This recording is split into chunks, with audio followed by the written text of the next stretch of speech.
When most people start trading with $100, their mind instantly shifts into get-rich-quick mode. They imagine doubling their account in a week, maybe hitting $1,000 in a month, and before long, they're dreaming of quitting their job. This mindset is the exact reason most fail. Turning $100 into $1 million is not about speed. It is about the ability to think in decades, not days. The mindset that makes this possible is called the compounding mindset, the belief that slow, consistent, and strategic growth beats fast, reckless gains every single time.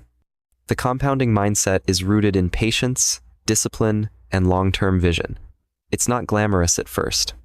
It doesn't give you the adrenaline rush of placing huge bets and watching your account swing wildly.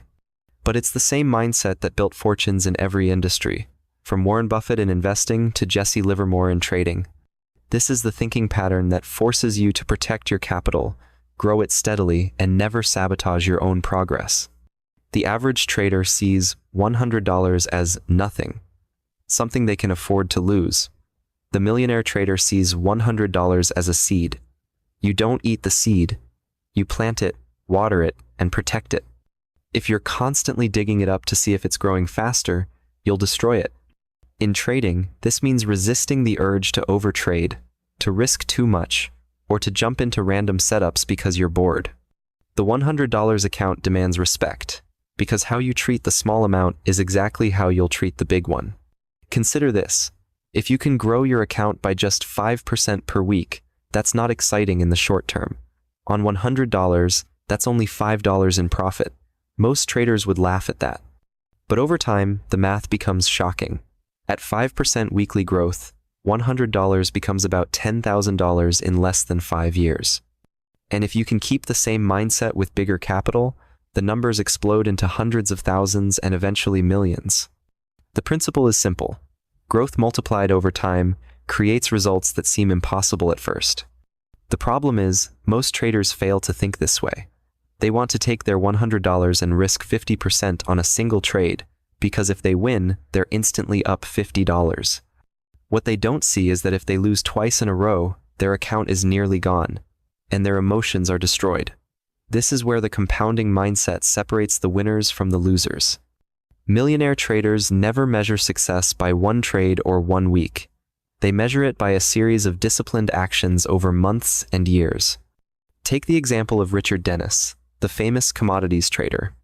In the 1972nd, he started with a small amount around $1,600 and turned it into hundreds of millions over the next decade. He didn't do it by gambling. He did it by applying consistent, repeatable rules to every trade and letting time do the heavy lifting. The story isn't about luck, it's about disciplined patience. That's the mindset you need, even if you're starting with less than 1% of what Dennis had. Compounding mindset also forces you to view losses differently. Most traders panic when they lose money because they see it as a setback. But a trader with this mindset knows losses are part of the game, and they're calculated into the plan. If you lose 2% of your account today but you stick to your strategy, you can make it back over time without taking excessive risk. This emotional stability is critical. If you let one bad trade push you into revenge trading, you've already lost the mental game. Now, let's talk about emotional energy. Trading isn't just about charts. It's about your mental state when making decisions. If you're chasing quick money, you're in a constant state of anxiety. Every small market movement feels like a life or death situation. You can't think clearly. The compounding mindset eliminates this by removing the pressure to get rich right now. It shifts your focus to make the right move consistently. This not only makes trading less stressful, it also improves decision-making quality. A common mistake new traders make is comparing themselves to others. They see someone on social media flipping $500 into $5,000 in a week and feel like they're doing something wrong.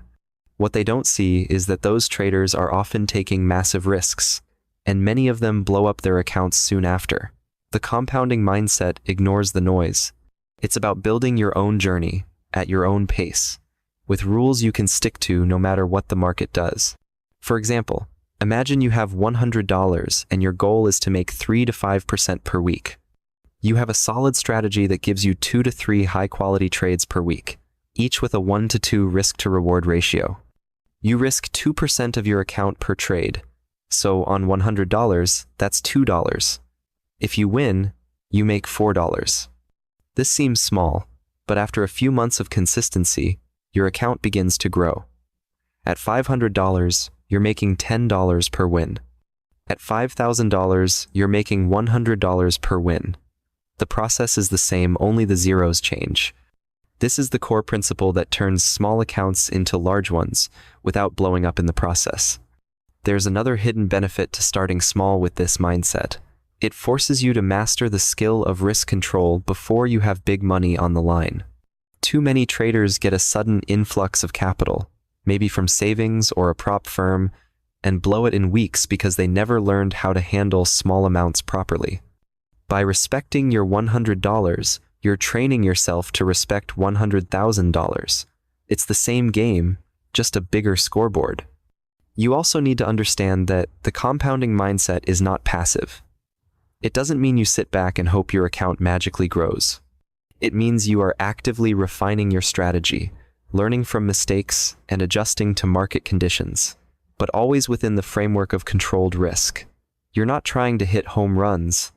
You're trying to get on base every day, and over time, those base hits add up to a championship season. Some traders resist this approach because it feels slow, but ask yourself, what's better?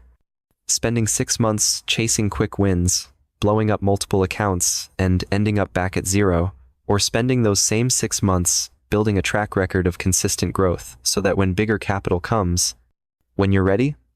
One path gives you quick dopamine hits and long-term frustration. The other gives you discipline, confidence, and the potential for real wealth. Let's also be clear. The compounding mindset isn't just about money, it's about identity. When you adopt it, you start seeing yourself as a professional, not a gambler. Professionals think in terms of systems, probabilities, and long-term goals. Gamblers think in terms of luck, hunches, and one big win. The market rewards professionals and punishes gamblers. Your $100 is your training ground to become the kind of trader the market respects. In the end, the compounding mindset comes down to this: protect your capital, grow it steadily, and never rush the process. If you can master this with $100, you've built the mental foundation for turning that into $1 million. The numbers may change, but the mindset stays the same. And once you truly internalize this, you'll realize that the small account you're trading today is not a limitation. It's your greatest asset. In trading, patience is not simply the ability to wait. It is the ability to wait without destroying yourself in the process. Most traders think they are patient because they can hold a trade for an extra 5 minutes, or because they can sit through a small pullback without closing early. But ruthless patience is different. Ruthless patience is when you can stand in front of the market, watch the price dance just inches away from your dream entry, and still refuse to pull the trigger because the setup is not perfect. It is when you can see the market tempt you with movement, with volatility, with the illusion of opportunity, and still you do nothing because you understand that not trading is also a trade. This mindset is rare because the market is designed to trigger impatience. From the moment you log in, every candlestick is an invitation. Every tick of price is a whisper telling you to act now, before it is too late. And if you are not ruthless with your patience, those whispers will become commands, and you will obey them. A trader with no patience will find trades in every movement. A trader with ruthless patience will find trades only when the odds are heavy in their favor. I remember reading about a trader in 2003 who had a rule. He would only take a maximum of 4 trades a month. Not because he was lazy, but because he understood that his system only produced 4 high-probability setups in that period. 1 month, he waited 23 days without placing a single trade. On day 24, his signal appeared. He entered, managed the trade perfectly, and made more in that one position than most impatient traders made all month combined. When interviewed, he said something that has stayed with me ever since. If the market will still be here tomorrow, why should I rush today? That line contains the essence of ruthless patience. The challenge is that patience feels like doing nothing, and doing nothing feels wrong when you are supposed to be working. Our brains are wired to associate productivity with activity. In an office, you type emails, attend meetings, make phone calls. In trading, the most productive thing you can do is sometimes to stare at the screen and take no action at all. This feels unnatural. Your hands itch to click. Your mind convinces you that any movement is better than no movement. And so you break. You enter too soon. You chase. You trade setups that are almost valid. You sabotage yourself. Ruthless patience is not passive. It is active waiting. It is a conscious, deliberate choice to protect your capital until the exact conditions you require are met. This requires mental strength, because the world rewards speed, instant results, and quick wins. Trading rewards the opposite. In the market, the tortoise doesn't just beat the hare blows its account, while the tortoise compounds slowly into freedom. There was a legendary commodity trader in the 1982nd who made hundreds of millions of dollars, but only traded about 15 days out of the year. People assumed he had some mystical edge. In reality, his edge was discipline. He knew his setups so well that he could identify exactly when they appeared. On every other day, he simply did nothing. He described the waiting as boring as watching paint dry, but when the trade came, it was like stepping in front of a moving train with perfect timing. That's ruthless patience. Waiting for the train you know is coming, rather than running after every shadow. To develop this mindset, you have to redefine what winning means.